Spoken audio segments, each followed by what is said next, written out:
All right, another amazing new season of the Legacy Lounge podcast.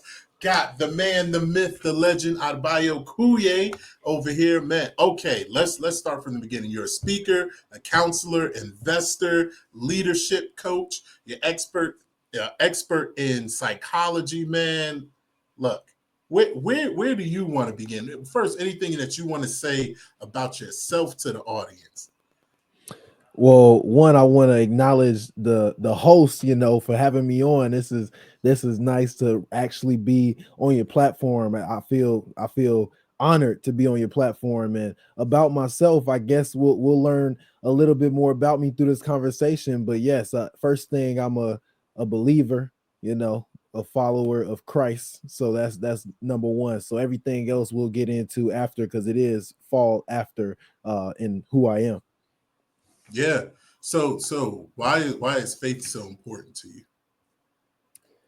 Faith is so important to me because I believe everything stands on faith. I mean, you have to think back to history, to really give you like proof that everything stands on faith. At one point, there was no belief in electricity. I mean, without electricity, we wouldn't even be able to do the podcast that we're having today. And at one point, someone didn't believe that it was possible to have something other than the fire or the candle that lit up, your house or any location you were at.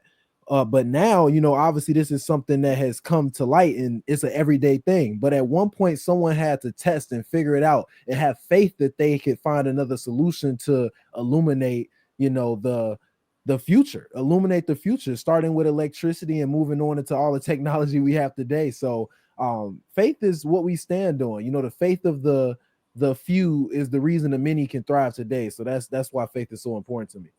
Yeah, you talking about pretty much bringing things from the invisible to the visible. Hey, speaking of building things, I know I've been watching you, man, a lot. You're doing a lot of moving, shaking, networking. Man, let me ask you this, because I see that you're building a brand around mindset and mastery. And earlier when we were talking, you were talking about leadership. But what is the biggest mindset shift that changed your life and put you on this path? Honestly, the biggest mindset shift that put me on this path will actually take me back to my childhood. So, not all the different pieces that accumulated, but the first domino was actually my relationship with my grandmother. I actually came out with my first book. It was a collaborative book that was published last year in November. That's when I became a best-selling author. It's an amazing title, but really it was to share my story and bring something out of me that I knew I needed to get out. And everything started with my relationship with my grandmother. I mean, growing up, my parents worked a lot, so I spent so much time with her and built a great relationship with my grandmother. And everything that she did was to build me up, encourage me, nurture me, help me become a person who felt comfortable in their own skin and felt good about doing this thing we call life. And Yeah. as a young adult, losing her was a huge catalyst. Not even being a teenager, being like 10 years old, just hitting double digits. It was a hard loss, but it made me reflect and realize that at an early age I saw that the only thing that we have that is promised is the moment. Mm, And if I don't take advantage of the opportunities and the things that I have available to me, the resources that I have now because of the sacrifices of the people who came before me, then I will lose that. I will lose access to all those things. So, not having my grandmother around was really tough for me in the beginning. And it made me reflect and realize how important it is to value those relationships with people you care about while they're here. And ever since that day, I have made it my mission to take advantage of the here and now. Make sure that the people I care about know I care about them, and the people I want to be around know I want to be around and enjoy their presence. And also to seize any opportunity that comes my way because we only get the moment and tomorrow's not guaranteed. So why not go on this journey to build that mindset that we all want, the mindset that gives us the foundation to act and connect the way we want to.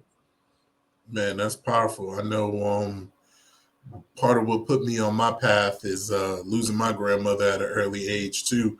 And like how you said, those moments. I always tell people life happens in moments and your legacy happens in moments. You know, you just got to be aware of those moments. So man, that truly is powerful. Tell us more about this book, man. You just casually dropped that, man. What's the book about? Yeah, so the book is titled "Becoming a 1%." It's available on Amazon, and it's going to be available on my site soon.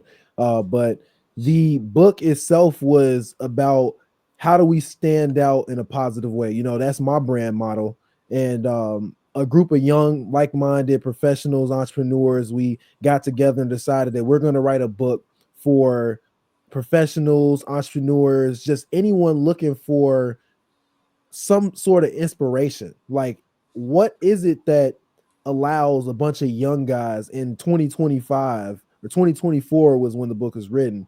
What is it that allows us to come together? All of our paths are different, but there's something that was that catalyst, something that pushed us to be willing to make the sacrifices now and build the right habits and mindset now to accomplish the goals that we want to accomplish. And all of us have made strides in tremendous ways, and all of our stories just really exuberate what it means to be on that path, because none of us, I'm a big believer that life is a race and a marathon that honestly never ends, and it keeps on going. And the only thing you're doing, I can't remember the name of the actual um Olympic race, but all I'm doing is I'm running my marathon and it never ends. And eventually I pass the baton to my kids and they keep going and running that marathon and it never ends for them either. So if one person can read that story, read my story, read any of the other individuals, the other 8 individuals who wrote that book, we collaborated on, and be inspired, then not only am I going to be able to pass that baton to my kids, but hopefully someone could just get a little nugget out of my story or anyone else's, and go ahead and take it and run with it and run their marathon so that they're pushing the needle forward for their family and for their legacy. Yeah, I know when we always talk, we always using like sports analogies or even turning life into a game. You know, sometimes you got to gamify life a little bit. So when it comes down to self improvement, you know, how can people turn self improvement into a game, into a sport that they actually want to win? Yes, so a huge part of self improvement, I look at it as leadership development, because ultimately that's what we're doing. By improving, we are becoming the leaders in our own lives and setting an example for the people who follow us and are up under us, whether that's in an administrative way or in a family way. Becoming leaders is something that helps us set an example. And you gamify that by one, realizing that this is a game, realizing that there are sets of rules that sometimes can break, just like a game can glitch. There are sets of rules that, for the most part, will work. And you have to find those rules, because we don't get a rule book when we come into this world. Sometimes our parents are playing by a set of rules that they learn from their parents, and their parents learn from it from somebody who didn't have their best interest in mind. So we really have to take the time to look at people's incentives when we're talking to them. And that's why the curriculum I use whenever I'm doing any coaching on the side of mentorship or leadership, or if it's on the side of business, is called the infinite game theory. And it's a psychology based and practical experience based curriculum that helps people go from where they are to where they want to be personally and professionally. And that comes from that. Find out that this is a game and make it fun, because life is fun. This is the most interesting game that you'll get into. Call of Duty, all I got to do is, join a team deathmatch and, get as many kills as possible. But in life, man, you think you know the rules at one point, and then next thing you know it, the rules get switched on you. That's Yeah. that's how life can happen. And the beautiful thing about it is that the cheat codes are learning from other people. So maybe when the rules switch up on you, you'll have a advantage because they've switched up on someone else before you, and they passing the baton to you and saying, "Hey, it's something up here. Make sure you don't hit it." So that's the beautiful thing about gamifying life.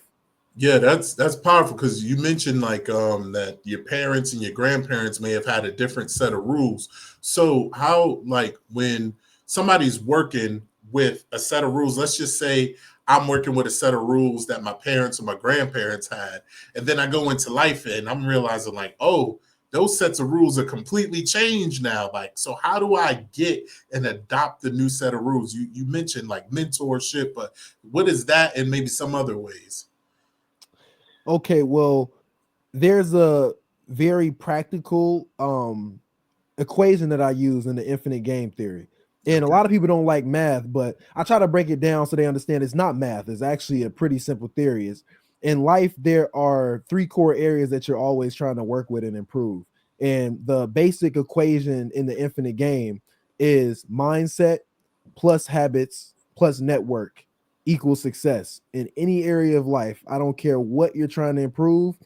If you can master the mindset required, the habits necessary, and connect with people who can help you prosper in that area and learn the lessons that you need, then you can succeed in any part of life. So when it comes down to actually helping someone improve in an area and learning the new rules that may not be the same when they first got there, a huge proponent of that is, hey, what part of the success equation or what part of what's going on in your life, in your character development, personal development, what do I need to address? Maybe you don't, maybe the rules haven't changed, and maybe it is your mindset. Maybe it's something that you thought before, or a core belief system that's changed through some experience you went through. Wait, maybe it was trauma, maybe it was just an experience that made you behave a little bit differently, so that when you left that one game, maybe it's sales, and you got back into sales and you're not as good anymore. What changed? Maybe it was just a little mental trigger,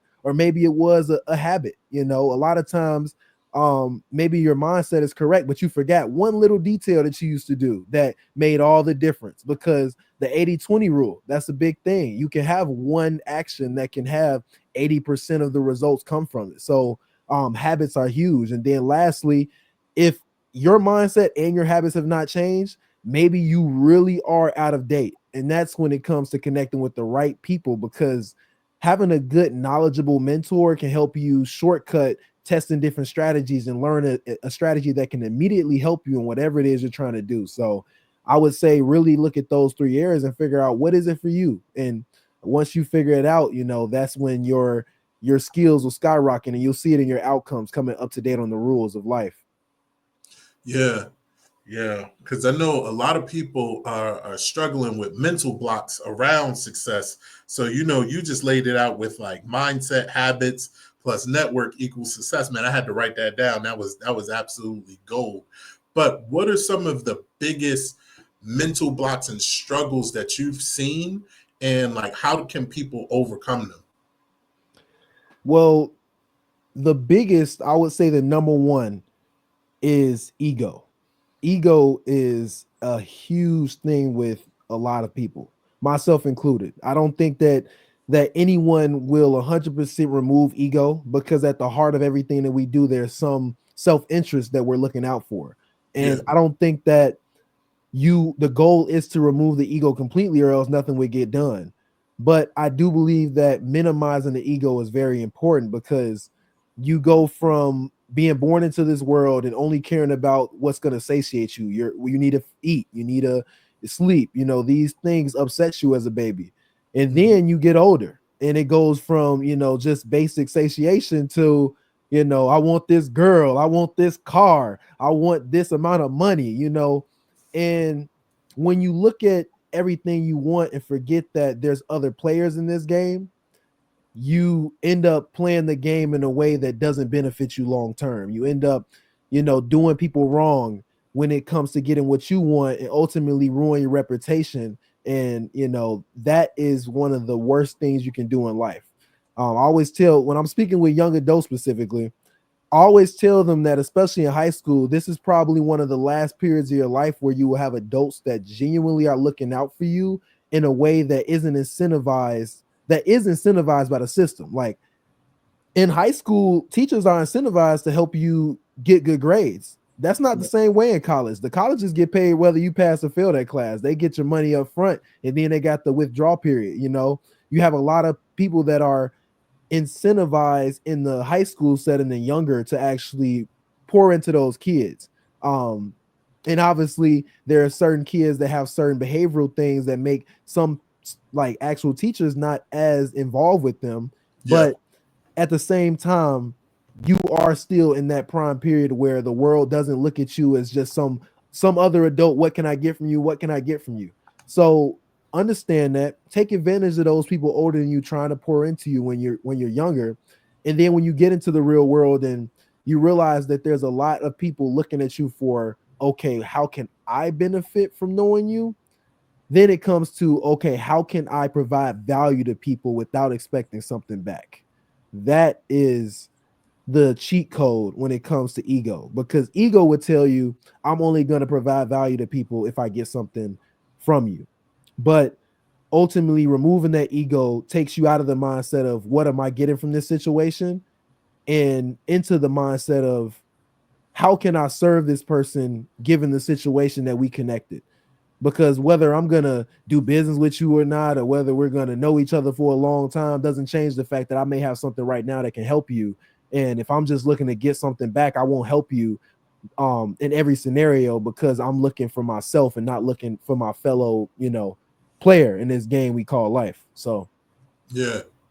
Yeah, so how does one even get to that point of providing value without expectation when we live in a world in a society where everybody's like, "Hey, man, anything I do, I got to get paid. I got to look out for me."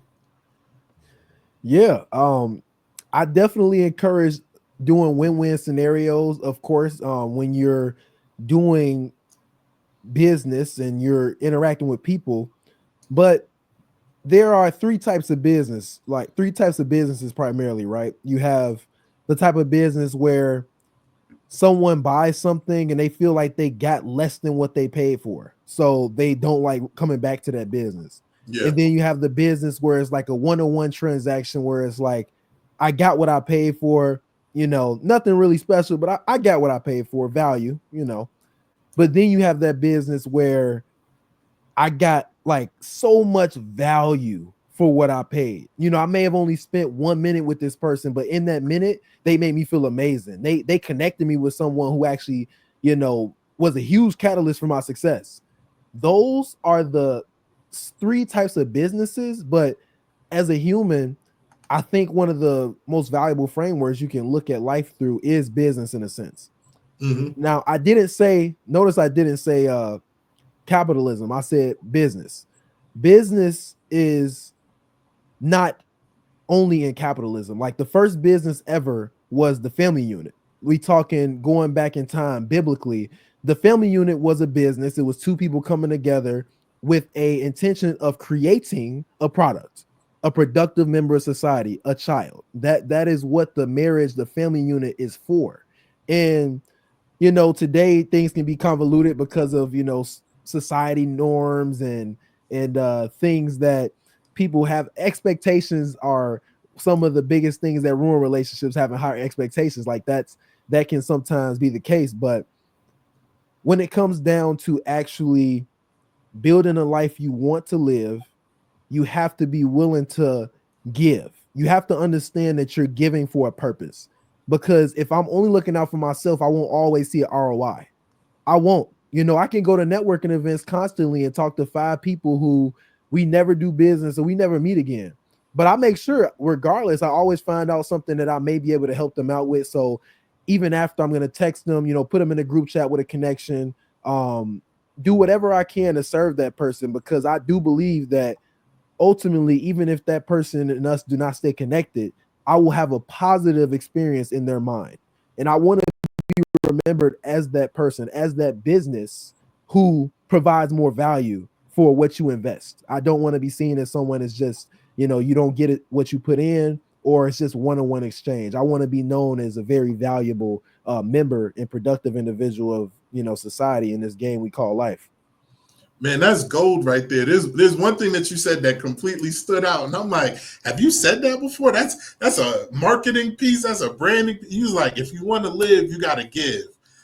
Man, that is like straight amazing because you also said two people coming together to produce a product. It reminds me of my childhood, and it was like, hey, when you leave the house, you represent me. So that came, and now that I think about it, that's more of like a branding thing. Like, what does your name mean? You got your name on the back of the jersey. What does that name mean?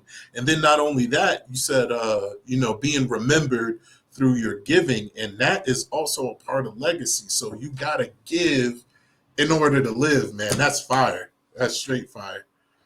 Hey, let me ask you this, Kuye. So if you can go back, right, and give your younger self a piece of advice, what would it be?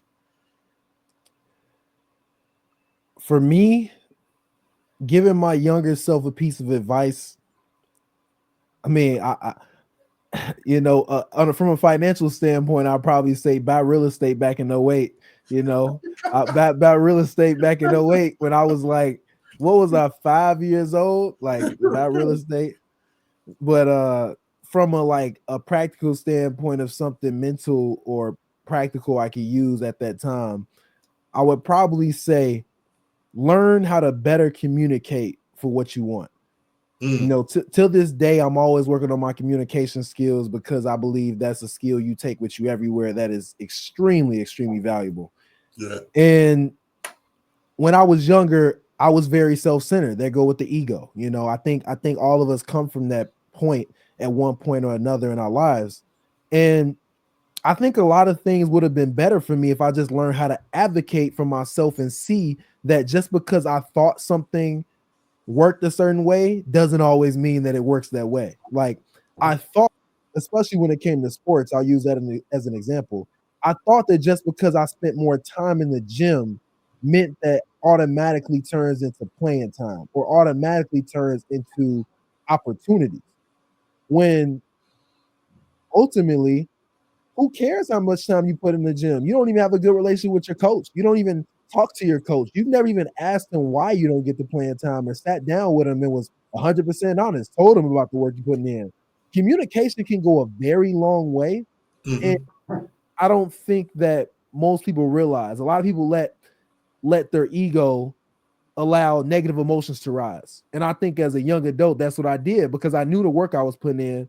But it's not always about the work you're putting in. It's not always about that. Sometimes you can be putting in the work and you're just not communicating it. And the person is not having ill intent either. They just don't know. They just haven't had the conversation with you. And just because you think they should see because of the improvement or you think they should see, it doesn't always mean that. I think that for me, I would tell myself, learn how to communicate and advocate for yourself more. Make sure that you don't just assume people know based on outcomes and what they see.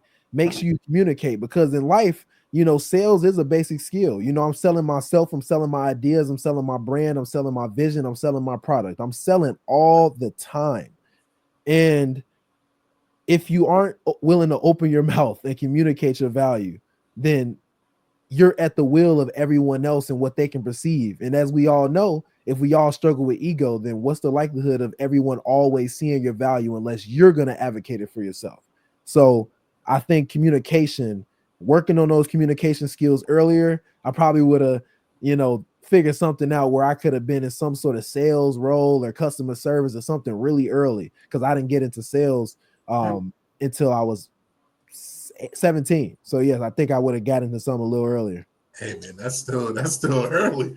That is Yeah. still early to be getting into sales. Man, that is important because you know, especially when it comes down to relationships, everybody's always like, oh, communication's key, communication's key. And then even in the workplace, you see a lot of people who focus on the hard skills and not the soft skills. And especially advocating for yourself is key also.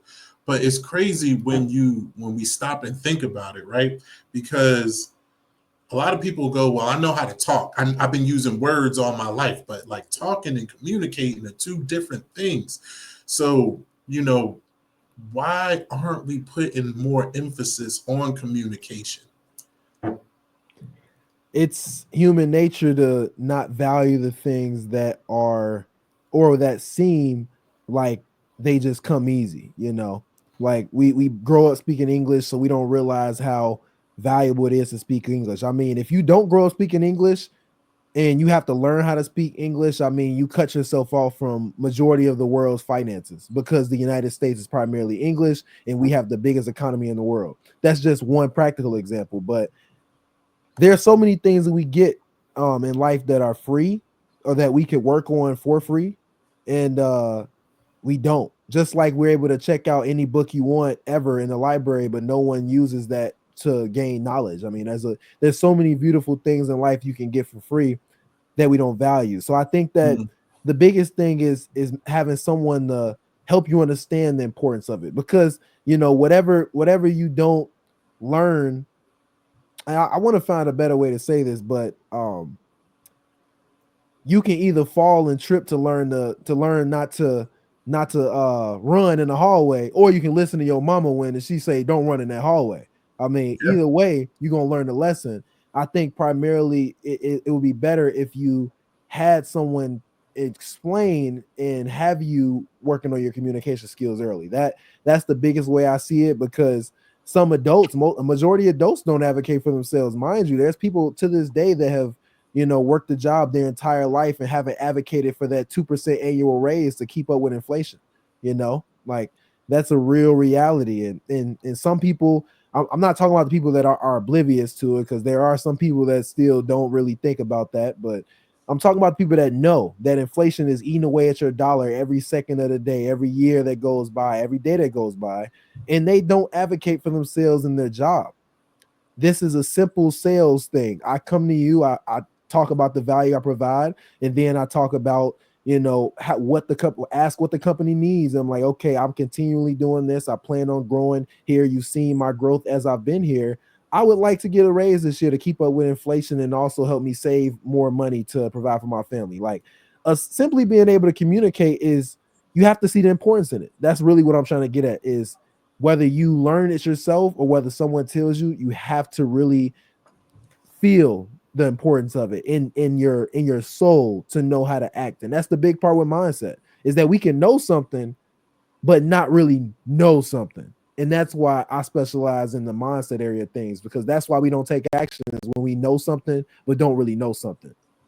Yeah, and that reminds me of a group that I was doing a presentation for, and oh man, this is crazy how it all connects. So you were talking about like understanding, communication leading to understanding.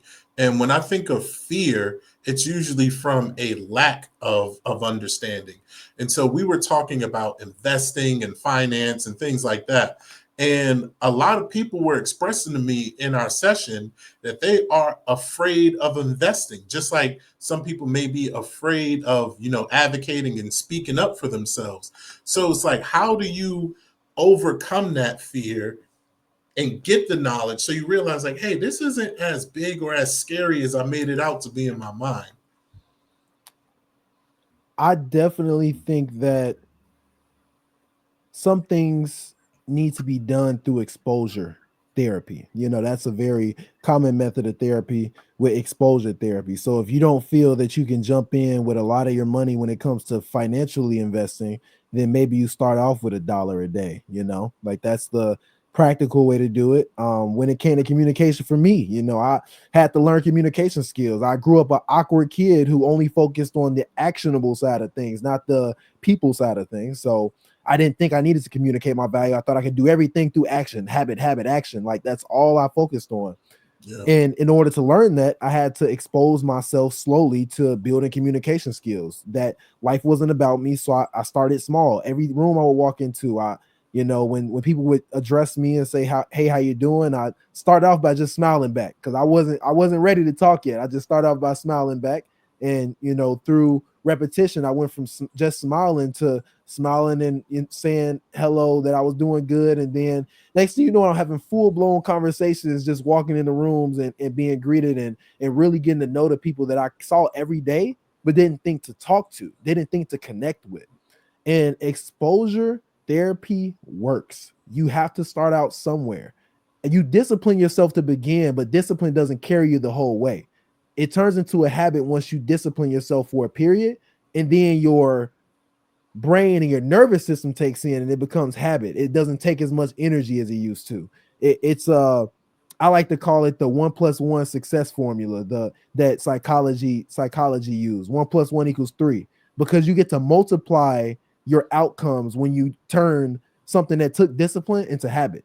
And that's all we have to get through is that first stage where things are hard. We gotta confront that so that once it turns into habits, you're gonna be like, man, this used to be hard, but now I'm saving every month automatically. I'm investing in whatever, like whether it's financial, fitness wise, family. Get comfortable by just dipping your toe in the water and build that habit.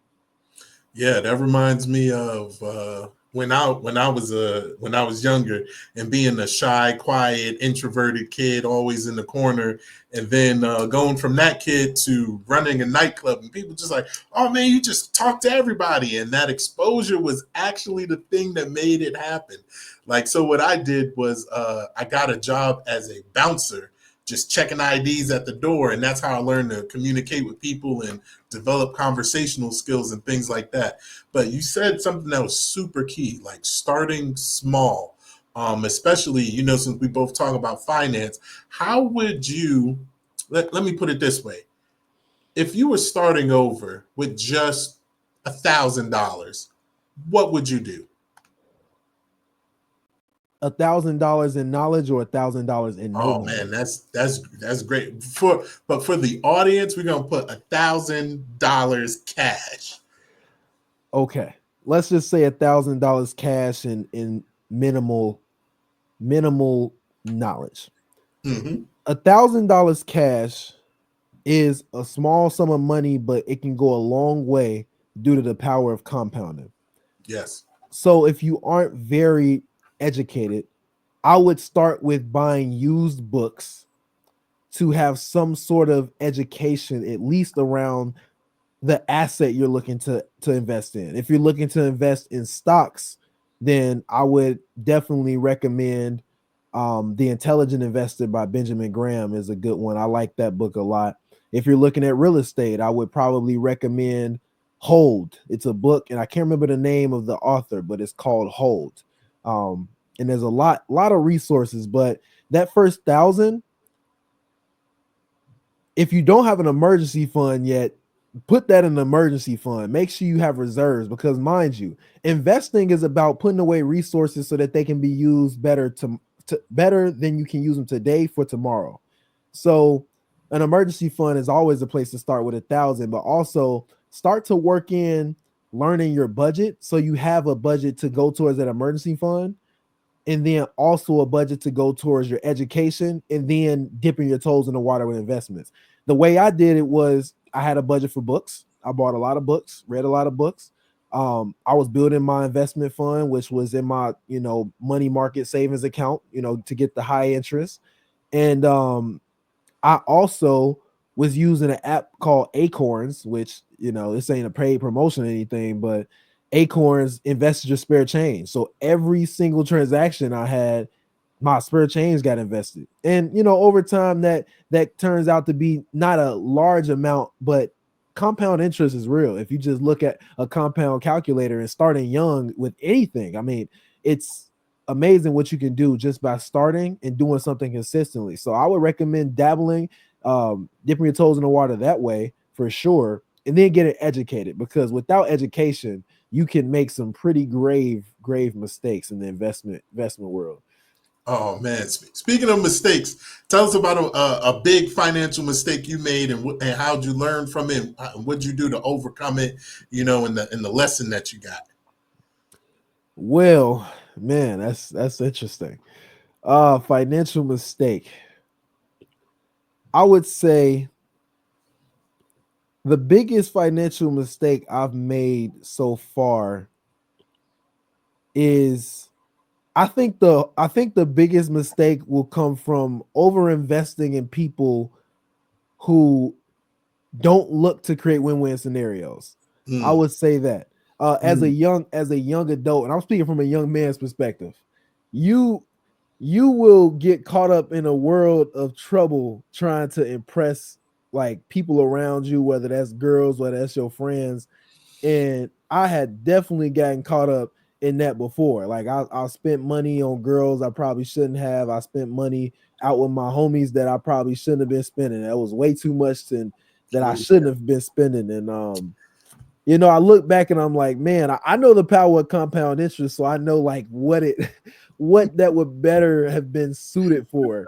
So I think of the money and I'm like, wow, like I just threw away thousands of dollars for what? Like for what reason? Like, yeah, the future value of that dollar, man.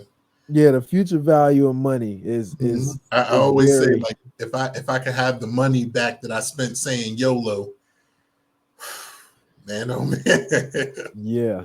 Yeah, that's a big one. So I would say that, be careful who you keep around you, because people can drain your resources in ways that you don't think about. And it's up to you to discipline yourself to know who to hang around and not to hang around. I bet everyone makes mistakes, but you have to be willing to learn. Like, you can't just keep doing the same thing and over again. That's the definition of insanity. If you want a certain goal, make sure that your habits and the people you connect with align with it. Without that, you'll be around people who, you may be doing good, and next thing you know it, you end up spending $1,000 on a bottle at the club, and boom, your entire, savings budget for that month gone. You got to pull it out the savings now. So really be intentional with who you connect with. I would say that's the biggest thing I've learned through financial mistake wise. Yeah, and telling my story, because I've definitely been there, definitely been there. And I remember, thinking at that time, just wanting to enjoy life. And when I talk to people now, it's like, oh well, I'm not trying to save for tomorrow, because I'm trying to enjoy the present. So how can someone actually balance building wealth, saving, investment, and enjoy the present at the same time? Yes, so that's a really good, really good question. Um, just because you're investing for your future doesn't mean you have to suffer today. That's the entire reason that we build a budget around the things that you want today, so that you know how much money you have to invest for tomorrow.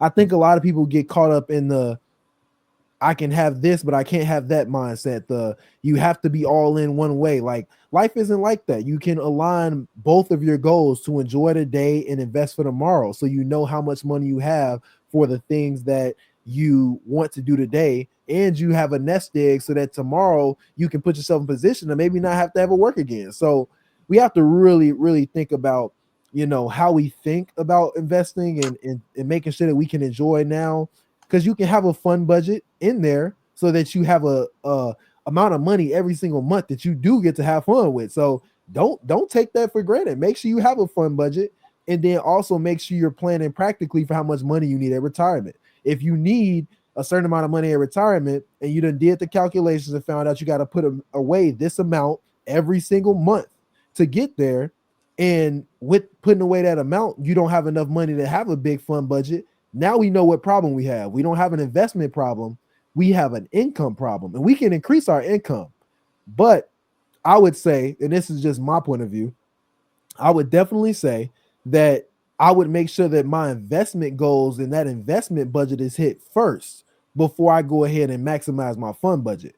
Because if I only at this age have to put away $500 a month to have 3 million at retirement, then I'm gonna do that. I don't care what fund budget I got. Like, I'm gonna just make sure that I put away that 500 a month, and then in the future, as I grow my income and build my career or build my business as an entrepreneur, I will have more money to play with. It's inevitable that's going to happen as long as I work.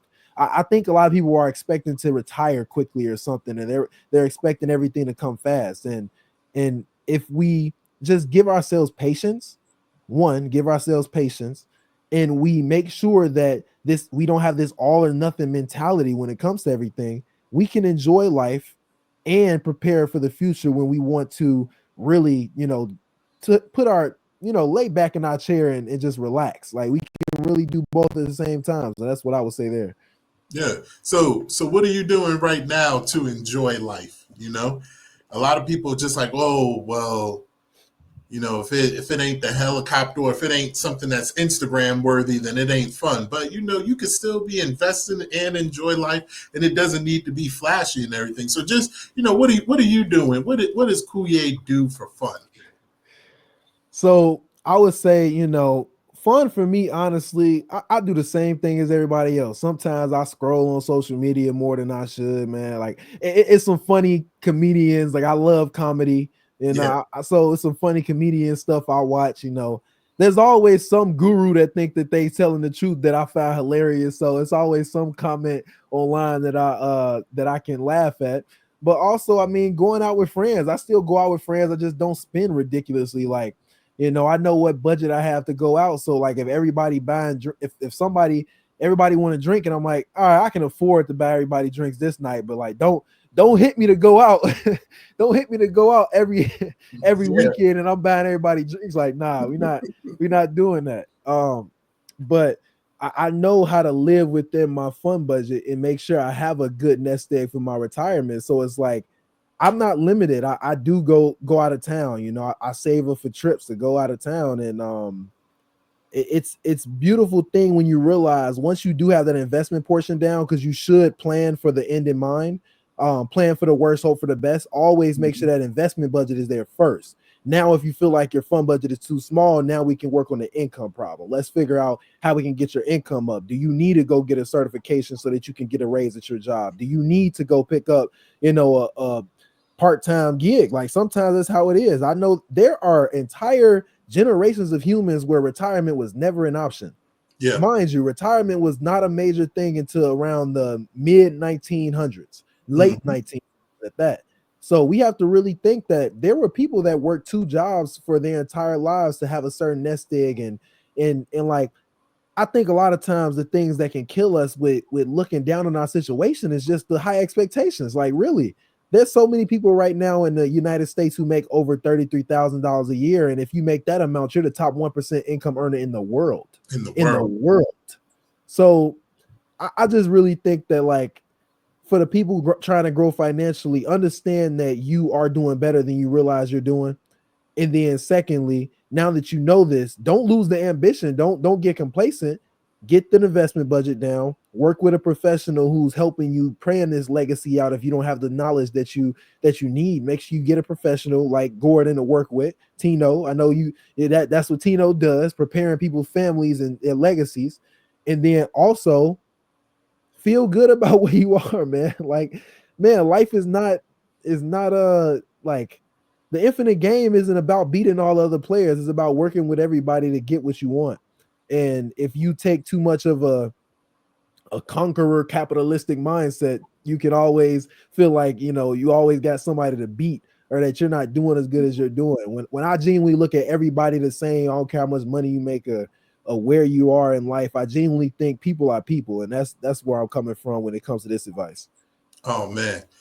So that brings me, it makes me think of this, because you said going out spending money with friends. You talked about helping people that are around you, and it makes me think of networking, right? You know, they say your net worth is your network, and vice versa. Like, and I know last time we got into networking. You are, man, just incredible with it. Incredible with it. You got a good solid network of high achievers, of people moving and shaking and doing things. How do you attract and surround yourself with the right people? I want to preface this answer, so I want to first start with saying that I'm imperfect in everything that I do. I want to make sure that like if someone's watching this, they realize that just because someone is getting outcomes doesn't mean they're getting perfect outcomes. Like the vision you see when you think networking, you think like you got a bunch of people that you can reach out to and get anything you need, and they can help you and collaborate. And yes, that's a big part of it. But also, I'm imperfect myself. There's been connections I've dropped the ball with. There's been people I should have followed up with and made sure that they were, that they got, received the value that I wanted to give to them. And I may not have followed up with them, and we fell off, and I wasn't keeping in touch when I should have kept in touch. So I do everything imperfectly, and I'm still growing as a leader myself. And as I've grown as a leader, I've gotten better, way better than I used to be. So now to answer that question, to get good at networking is a process that I like to call trial and error. It's really simple. I think that you go into rooms of people. It does not have to be around the topic that you think it needs to be around. That's the biggest key. A lot of people think that just because you want to connect with entrepreneurs, you got to be in an entrepreneurship room. No, not at all. I can go into a room of, elected officials and get connections with people I need to know. I Hmm. can go into a non-for-profit if I don't even know anything about non-for-profits and get connected with multiple individuals who can help me on a professional level when it comes to mental health and growing as a counselor in that space. Like the thing we get caught up in a day, especially with social media, is personal brand. And throughout time, just because social media didn't exist doesn't mean you didn't have a personal brand. It was Yeah, just in person. When I yeah, show up in rooms, I present myself a certain way. I connect with people a certain way. I'm looking to provide value. My personal brand is the impression I leave in people's minds when I connect with them. And that is what you need to focus on when it comes to walking into rooms. When you walk into a room, just know that you're going in there to connect with people, help people, and you need to think, what do I want people to think of me and remember of me when I walk into this room? Have that elevator pitch ready. Elevator pitches are huge. Like when people, like a lot of people like to ask, like, what do you do? I don't really ask that anymore. I usually ask people like, what's exciting in your life right now? Like, what's something exciting you're working on or something you're doing or excited for? Like, I don't like the what do you do question because it really kind of cuts things off when makes it like professional when it's like, I just want to know you as a human. So elevator pitch. When people ask you what you do, because inevitably most people in these rooms will ask you what you do, make sure you have it clear. For me, I'm a speaker professionally. So I'll just give you a full elevator pitch. My elevator pitch is that professionally, I'm a counselor working in the substance abuse and mental health fields. Outside of that, I invest in real estate and stocks, and I'm building my coaching and consulting business where I speak at schools and I mentor young adults and professionals on how to build their mindset to maximize productivity. That's my quick elevator pitch right there. When I go into rooms, people actually ask me what I do, but you have to be able to walk into rooms and know what impression you're trying to leave, because um a lot of people leave impressions that they didn't intend to leave, yeah, and you can see that in how people interact in some of these rooms. It's like, some people feel awkward. I'm gonna go as I walk in the room. I'm not gonna walk down, the front of the room. I'm gonna go to the side, peep everything out, looking a little like, why is this guy scared in the room so heavy? Like it's interesting. So just know what impression you're trying to leave, and really go into the rooms looking to serve. yeah, man, that's it right there. Because it goes back to you got to give to live. Because I think when it comes to networking, a lot of people look at what they can get, and that's how they give the wrong impression. It's like it wasn't intentional, but you just kept looking to see what you can get and not what you can give. So that is major. And I know, like, talking about people always asking what you do and everything. And I know now I'm more in the mindset of it really doesn't matter what I do. What's really important is who I am. Because like the money in my pocket doesn't help you, the money in your pocket doesn't help me. But if we can build a relationship, then maybe there'll be an opportunity in the future where we can collaborate and build something. But I guess that comes with the people feeling like, oh, they're gonna judge me if I don't say that I do something with some prestige or whatnot. So it's just like just be yourself and give of yourself. Exactly, especially as a young adult. A lot of people in these rooms will love to speak to you just on the strength that you're a young adult in these rooms, networking, meeting people, having conversations.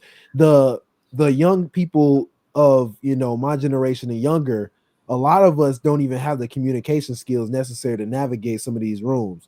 And Yeah, once you have those communication skills, like the world becomes your oyster. You can go talk to people who are willing to pour into you. Like a lot of established professionals in the giving season of life, I call it, giving season of life, I see as 60 plus. um I see a lot of those individuals be really open to pouring into young adults who are just willing yeah, to listen. Like yeah, they just want somebody that's going to listen, because they've tried to give the knowledge away. I've tried to give knowledge away. I mean, right now I can barely, it's hard to find people that will actually listen and be like, hey, bro, I made this mistake. Don't do that. Mm-hmm. And I feel that, well, I don't feel that. I know that everyone is just a big kid. Someone who left their parents' house, someone who tried to figure it out, someone who had to learn some lessons the hard way and got some lessons that were taught to them.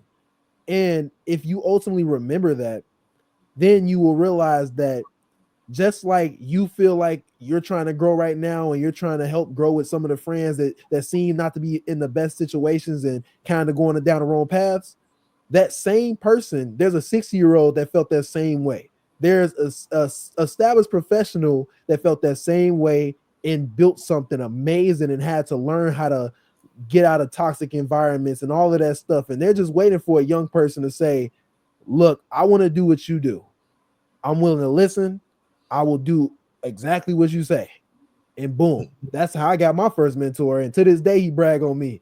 You know, to this day, he brags on my name. He's like, every time I come on the investor Zoom calls, he be like, yeah, he did what I told him to do. He looked at the property. Now he owns rental property. And I'm waiting for him to get his next one because he's taking too long. And I'm like, and I'm just like, man, you know, you get into these rooms of people and you communicate, learn to communicate, and they pour into you. They instill a level of belief in you that you didn't even have in yourself when you walked in that room because they know what it's like to be where you are.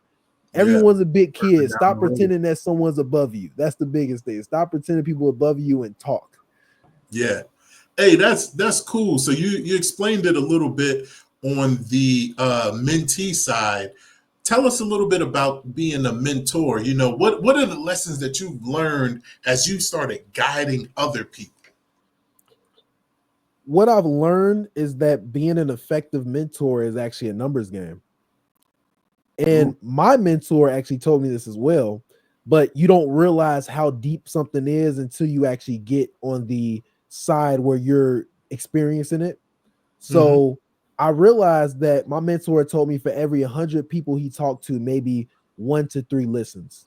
For every 100 people he talks to, maybe one of that 3 even takes action on what he says.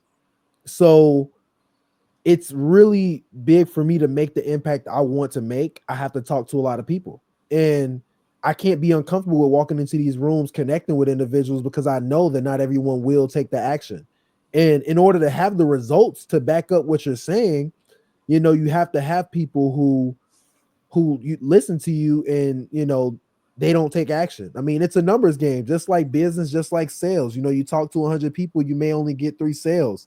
But as a mentor now, I realize that there's a lot of kids that are good kids. They, you know, young adults, professionals that are looking to start businesses. I work with a wide range, and when it comes to the young adults, they typically are looking for a solution to their problem that is fast, and they Yeah. don't want the slow solution. Yeah. But a lot of times a slow solution is the quickest solution because you don't lose it all. You don't make the major mistakes that end up putting you in the hole. And that's what I learned from one of my first mentors who really, if I didn't meet him and got around some of the people who make insane promises and tell you to do this a certain type of way and over leverage here and this and that, you never know where I'll be. So really think about who you're connecting with and what they're telling you to do. If it sounds too good to be true, that's the old adage, then it probably is not. You should really understand that. um for me on the mentee side, and getting back to your question, the mentor side now, um it's a numbers game. You try to help everyone and continue working with the ones who listen and put it into action so that they can see the life that they want to live. That's my motto right now. Mm, man, that's powerful. Hey, so tell us about the Minority Mind Network. Tell us a little bit about that. Where you see that going? What is the impact that you want to create? What is the ripple effect? You know, just break that down for us. Yes, so Minority Mind Network is a ecosystem for high achievers who value growth in the areas of faith, family, fitness, and finances to grow personally and professionally. That's the ecosystem I want to create. A network of individuals who value growth personally and professionally. That's it's simple as that. And I believe that the curriculum I made can be very valuable to people with the right mindsets. I don't serve many people who have the get rich quick or everything comes fast mentality. I've been blessed to have wise mentors, people who've lived life, who have told me some of the realities. So I am a slow and steady wins the race up a guy, but a lot of young adults let their emotions and their want to get things fast kind of, you know, deter them. So I like working with individuals who take a practical standpoint on growth, that it's going to take work, it's going to take consistency, and you can have fun on your way there. You don't have to be, you know, always locked in. Like, even though I do work a lot, don't get me wrong, I still put in a lot of work. I rest, I have fun, I still do the things that people are able to do, like go out and hang out with friends. So that ecosystem in the long term, I see it being, one is my group coaching, you know, my group coaching mastermind, which is going to, yeah, I'm going to max it out at 100 members. I don't want to work with that many people, but I do want to work with 100 dedicated people who are really in the mindset of slow and steady wins the race, so I can serve them. So I'm capping that group at 100. It's called the Think Take, and we basically come together. I bring in guest speakers on a biweekly basis that we learn from their experience, the professionals, and their personal experience, personal and professional experience. And then also there's education in there. I'm a big believer in online education. So you know, whether it's school education or it's, you know, alternative education, I've bought tons of courses and learned tons of things that I can do with business and things that I have already done with business and investing, and I put it all in there. And right now, blessed enough, I make that entire group free, just so that anybody who wants to join, as I'm building it out and growing it, can help me, you know, get feedback and get a ton of value for free. From, you know, I'll spend $20,000+ on certain courses. So like, I think that it's really important that I can give back in that way. And as I grow it, that's one arm of the Minority Mind Network ecosystem. And along with the events that I speak at, the assemblies I do at schools, and a lot more planned for the future when it comes to media. The podcast is a part of that ecosystem as well. So Minority Mind Podcast, that's a big part of that branch as well. Man, yeah, that's amazing, and I'm glad that you added in the fun with it, because you know I'm always talking about the 5 F's as well: faith, family, fitness, finance, and fun. So you know, making sure like, hey, you know, we're doing this thing. It is work, but at the same time, we are having fun. We do get a lot of joy from the experience, man. That is absolutely amazing. Okay, so let's change things up a bit, you know, because you did mention events, and I like events myself. You know, put me around good food and good people, and I'm going to have a great time. So let me ask you this: if you could have dinner with any 3 people, dead or alive, who would they be and why? Who, man, that's a good question. That's a really good question. And obviously Jesus is gonna be in there, because ain't no way in the world, Oh man. Jesus not in there. Jesus, um, I would definitely do Jesus for obvious reasons, but I mean, Lord and Savior, I would want feedback on how I'm living. Like, genuinely, I want really honest feedback from the source on how I'm living. I can read my Bible, I can build my relationship with God, but I would love to have um God in his human form, God's son, come down and actually talk to me and tell me how I'm living and really critique me. I want to live for him, and if there's anything I'm doing wrong right now, I want it to stop immediately. I pray that I get my prayers answered tonight about the same thing. I'm a work in progress, and I don't want anyone to think I'm anything but I am a human. So I would love to talk with Jesus. And then secondly, right now, I would say Bob Marley. Um, Ooh, okay. I have a huge fascination with Bob Marley, especially with how active he was in the political landscape of Jamaica when it came to, you know, trying to bring peace to Jamaica at the time when he was alive. And unfortunately, you know, he passed away. You know, he was Rasta. You know, Rasta, they read the Bible, but they also have a lot of spiritual beliefs around certain things, being vegetarian, and he wasn't really big in the doctor. So unfortunately, that's how he passed. But he'd still be alive today, if not so, by the grace of God. So that's one person I would love to hear his points of view on a lot of things. He seemed to be a wise young dude who had a lot of meaning behind his music and not just making music about nonsense like a lot of our rappers and stuff that they do and artists, man. But yes, Man, Bob it's Marley. crazy that you mentioned Bob Marley because I've been listening to Bob Marley all day today. Like you had no idea. If, hey, look, everything's Yeah, connected. yes, it is. And then lastly, oh man, that is tough. Lastly, ah, off the top of my head right now, I would say Mansa Musa. Ooh, Mansa Musa, the richest man to ever live. I want to talk to him. I would love to hear with all those worldly things of riches that he had in his control as a ruler. I want to hear his life philosophy, like more of like how he thought, yeah, um, especially the time period he lived in as well. It was interesting. So he's just an interesting character that comes to my mind right now that I would say, yeah, I want to speak to.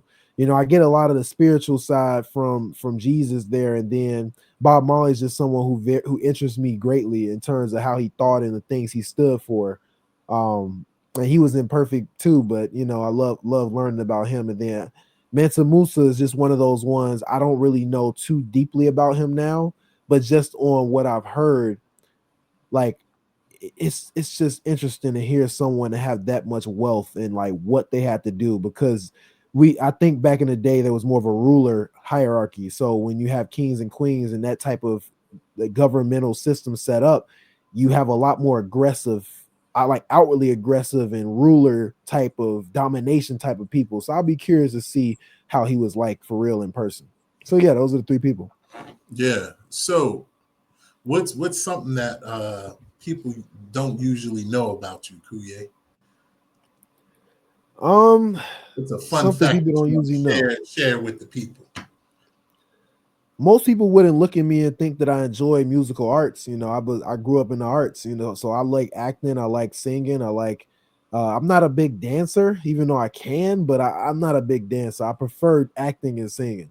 Like I was about to say, I you look like you really, can dance, man.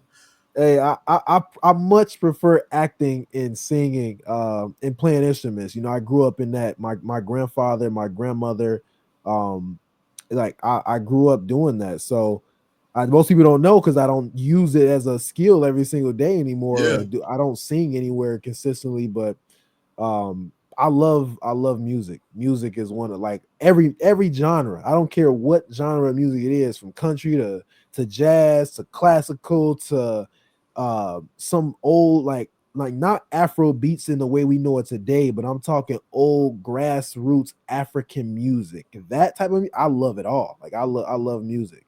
yeah. So yeah, I love that's one thing people don't really think of me is like hey, he can sing. Like nah, I'm decent. I'm decent. You know, I used to do performances and stuff like that for my school. So yeah. Hey, I didn't know that about you either, but that's another thing we got in common that I didn't even realize, man.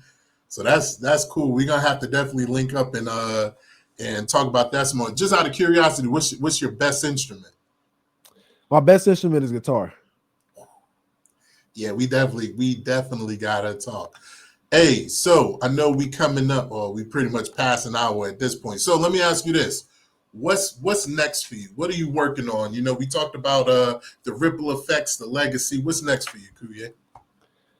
What's next for me right now is honestly just doing playing the game of life in a proper way. You know, I'm big on connecting with people in valuable ways. Um, Going into 2025 and into 2026 and into the indefinite future. Like I just want to make an impact on people. So I've been doing a lot more work with connecting with individuals one on one, but also just reaching out to more schools. You know, reaching out to more places that I can help, that I can speak at, that I can impact people um, in a powerful way. That's what's next for me in my life, and building myself personally and professionally only is the conduit for that. At the end of the day, I'm just a human. I'm just another human that has my limited time on this earth that I will make an impact on it, positive and negative, because I'm imperfect. I will make my mistakes and I will own up to them, and I will try to make the positive impact in the areas that I am looking to make. Not try, but I will. I will make that positive impact there. And as a human, I know that every day I'm not going to waste it. That's the one thing I will say. The only guarantee is that every day I will not waste. I will make sure that despite how I'm feeling, I will make sure address my mental health, of course. But despite how I'm feeling, some days I just got to push through because I know that time is not promised. And if I can just move the needle a little bit forward today than where it was yesterday, I'm doing what the people before me sacrificed for. I'm doing what my parents and my grandparents and those before them sacrificed for, so that I could be where I am today in a privileged position where so many people wish they were at. And who would I be to not take advantage of God's blessings? So that's what this future looks like for me. All right. Last question. What does legacy mean to you? Legacy to me means the accumulation of opportunities given over time by the people who sacrificed before you. Ooh, man. So, yes, I have a very specific definition of legacy. I'm very aware, due to the loss of my grandmother earlier on, and learning about my family history and learning about history in general. You realize that things have been good throughout time, things have been bad, but understand that there was something that there is something the last generation caught for you that you don't have to deal with today because of their sacrifices. I don't care how small, I don't care how bad of a situation you feel you're in now, because I know it's bad for some people. I work with people in lots of situations, especially in the low income areas, Southside Chicago, all of this and that. I know that it can be tough, but understand the people before you, they caught on to something that you do not have to deal with today, that you probably aren't even aware of because they don't even talk about it. And you don't have to deal with that because of their sacrifices. That is the legacy. That accumulation of opportunities that you've gained today because of the sacrifices of the past generations, that is the legacy. It doesn't have to be money. It does not have to be what people glorify, real estate, businesses. A lot of times the most valuable part of that is the mindset, is the lessons, the things that you're able to overcome because of the lessons instilled in you from the mistakes of the last generations.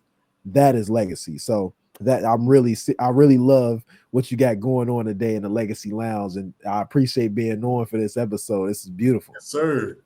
Yes, sir, man. That is powerful, because like we said before, life and legacy happens in moments. So, hey, any last thing you want to leave with the people? Tell them where they can find you.